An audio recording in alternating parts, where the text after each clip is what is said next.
মা-বাবারা কি ডক্টরের শরণাপন্ন হবেন?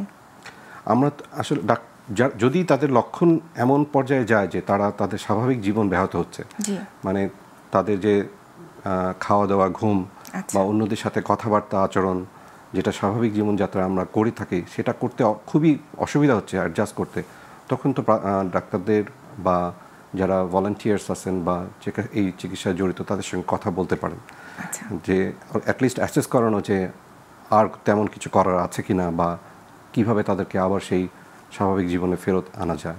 আচ্ছা, আমি আরেকটু জানতে চাচ্ছিলাম যে এটা তো গেল বাচ্চাদের কথা, সামগ্রিকভাবে কিন্তু আমরাও যারা বড়রা আছি, যারা বাবা মা আছি এবং আত্মীয় স্বজন যারা আছি, তারাও কিন্তু মানসিকভাবে আসলে কিন্তু অনেকটাই আমরা ক্ষতিগ্রস্ত।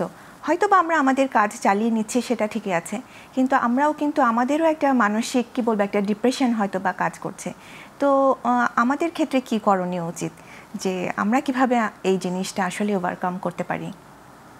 সত্যি কথা বলতে গেলে যে যারা সাহসী তারা তো তাদেরকে তো যারা কর্মক্ষেত্রে তাদেরকে এটা মোকাবেলা করতে হবে, তাদেরকে তো কাজগুলো করতেই হবে। এটার সাথে বিভিন্ন পেশাজীবী চোখেই কিন্তু পানি আসছে এবং হয়তোবা তারা এখনো কাঁদছেন, একটু মনে হলেই কিন্তু কান্না আসলে চোখ ভিজে যাচ্ছে। আমি যদি আমার ব্যক্তিগত এক্সপেরিয়েন্সের কথা বলি, আমি যখন রেডিওতে বা টেলিভিশনে সামান্য কিছু অংশ দেখি, তাদের এই বিষয়ের যে ইমোশনাল শব্দচয়ন বা সেই ভিডিওগুলো, যখন আমি যদি কোনো ভিডিও বা দৃশ্যগুলো যেগুলো অত্যন্ত মানে হৃদয় বিদারক, তাদের ঝলসে যাওয়া শরীর এগুলো দেখলে আসলে সত্যি অনেক কষ্ট হয় এবং এটা এফেক্ট করে। আমি তো কথা ধরে আসে, গলা ধরে আসে, হয়তো কথাই বলতে পারি না, তখন এরকম একটা অবস্থায় দাঁড়িয়ে যায়।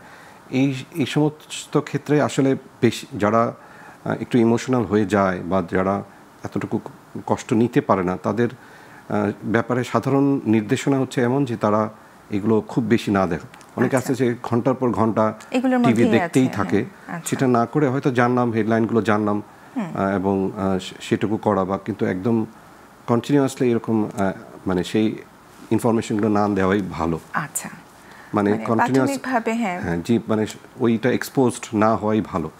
কারণ যদিও আমরা শুধু টিভিতে দেখলে আমাদের হয়তো ওই এত সিরিয়াস রোগ হয়ে যাবে তা না, কিন্তু ভুক্তভোগী তারাই যারা সরাসরি এটাকে যারা খুব কাছের সরাসরি অবলোকন করেছে, অন দ্য স্পটে ছিল এবং আপনজন, তাদের ক্ষেত্রে এটা খুবই কষ্টকর এবং তারা ঝুঁকিতে থাকবেন সবচেয়ে বেশি।